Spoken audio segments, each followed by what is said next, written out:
Singapore. It was a Sunday of many firsts for Qadir Mohammed Abdul, Hossain Sahadat, Islam Shohijul, and Abul Hossain. It was their first time inside a housing board home, though they'd certainly helped build enough of these flats over the years. Their first evening as guests of a Singaporean family.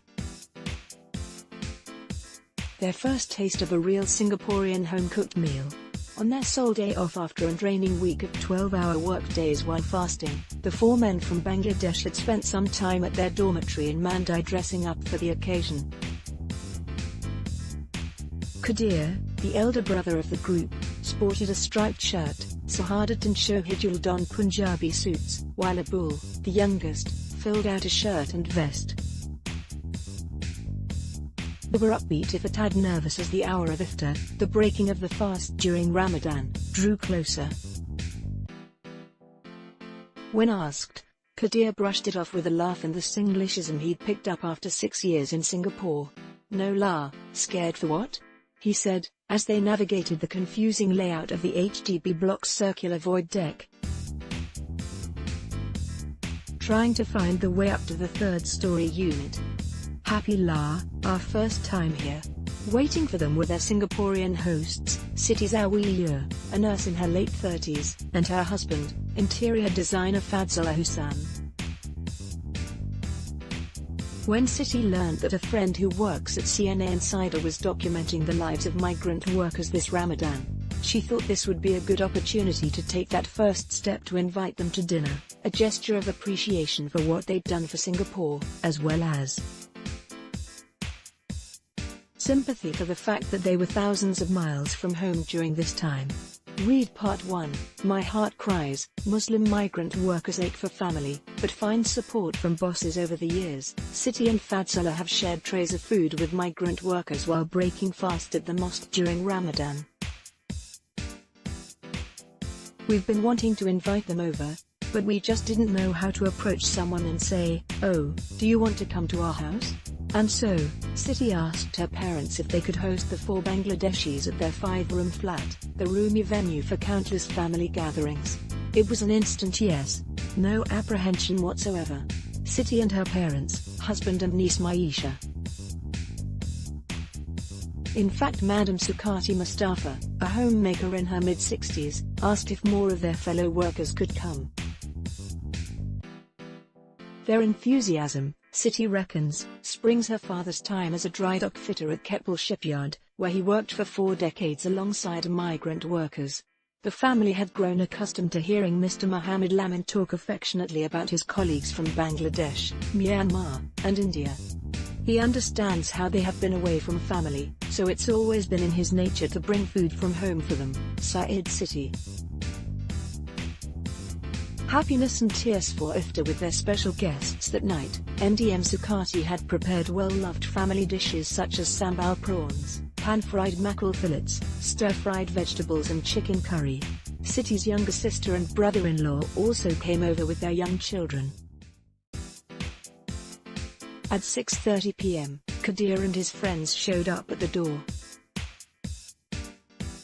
They greeted the adults shyly, but were almost immediately drawn to the children, Maisha, a smiley 6-year-old, and playful toddler Mateen.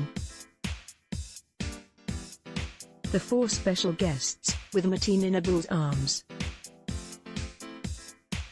Abul, 26, seemed to have a natural affinity for them, while the children seemed to touch something deep in Qadir. "Now, I'm seeing this, I'm missing," said the older man, unable to finish as emotion took hold. This is the 6th consecutive Ramadan that the father of 3 has spent away from his family. Qadir has had to watch his children, aged 6, 8 and 10, grow up through video calls and photos. Earlier that day, he tried to make his usual Sunday call to them, but the connection had failed, and the homesick longing was clear on his face. Watch, trying to make a home away from home. 7:31 Siti's family was curious about their Bengali visitors, but didn't want to unnerve them by being too forward with questions. It took a while for them to warm up. But my father helped a lot by sitting with them talking to them, Siti said. Kadir and Siti's father, Muhammad Lamin, 68. Her husband, Fadzullah, gave a short heartfelt speech thanking them for the sacrifices they made to work here and build Singapore. A beaming Kadir expressed how he was very happy to be invited, and abruptly broke down into heaving sobs, the pain of being away from his own family crashing down hard on him. "Don't cry. You will meet your family," said Mr. Lamin, trying to comfort him. Being invited to dinner with the family was a happy, yet also heart-pain experience for Kadir, who misses his family. "Have we excluded them?" Siti understands only too well what migrant workers like Kadir go through, especially the loneliness. Despite being with friends in the dorm, ultimately that's work, and it's sad not to have family relations, she said.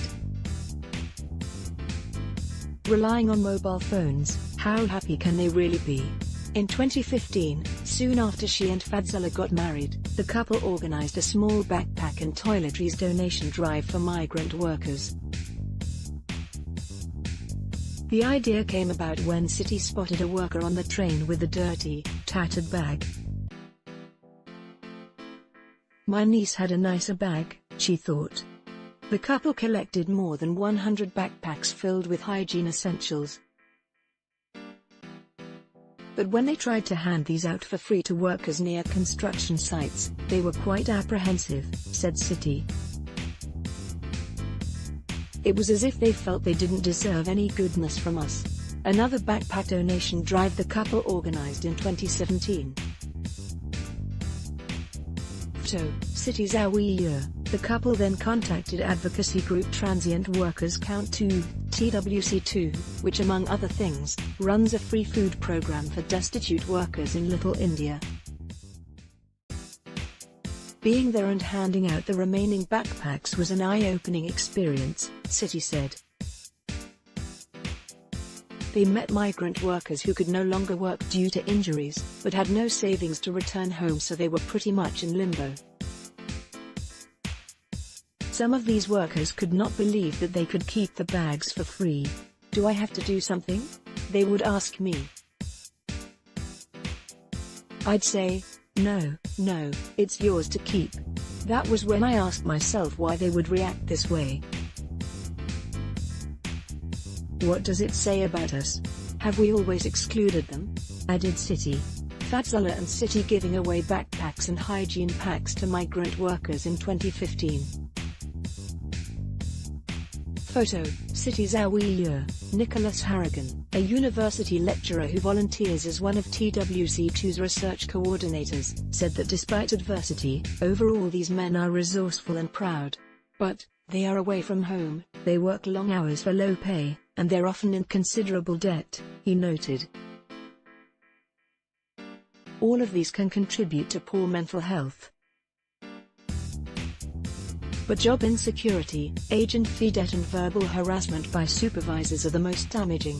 So while social integration would be nice, Mr. Harrigan said, honestly, it is a long way down the list of priority issues migrant workers would like resolved. Sharing the iftar meal. Giving back, beyond Ramadan still, knowing that someone cares could go some way to helping them bear that burden. Fadzullah believes that coming to Singapore is a gamble for many migrant workers. If it's good, they earn money and rejoin their families. But if they fall sick or get injured, they lose everything.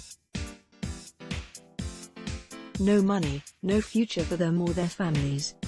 That is why he and Siti hope that more Singaporeans would play a part by giving back to these men, and not just during Ramadan, when the spirit of giving runs high. Abul, right, in conversation. For most of us who work, we have enough and there is always something we can give, not in terms of money all the time, but in terms of time and effort also, Siti said. And giving back is just what dozens of CNA Insider viewers have volunteered to do, in a moving response to part 1 of this story describing the life of Muslim migrant workers during Ramadan. on Facebook said they would be happy to host migrant workers to a meal at home, and starting Sunday, June 10th night, several will get to do just that, in-house calls facilitated initially by CNA Insider. Reflecting on his first experience as a guest in a local home, Kadir said that while he was a bit nervous at first, the family was very friendly. The culture is actually very similar to my family. Together we sit on the floor, share makan, and after praying we have tea and talk. I miss this. It makes me very happy, said Kadir, who is planning a one-week trip back to Bangladesh during Hari Raya Hajj in August. Said Fadzullah, we as Singaporeans need to take the first step. I'm glad that we did today, and inshallah, God willing, we'll do it again. If you would like to host a small group of migrant workers to a meal at home, contact us on Facebook. Read part 1 of Ramadan Diaries here. City's family, Kadir and friends.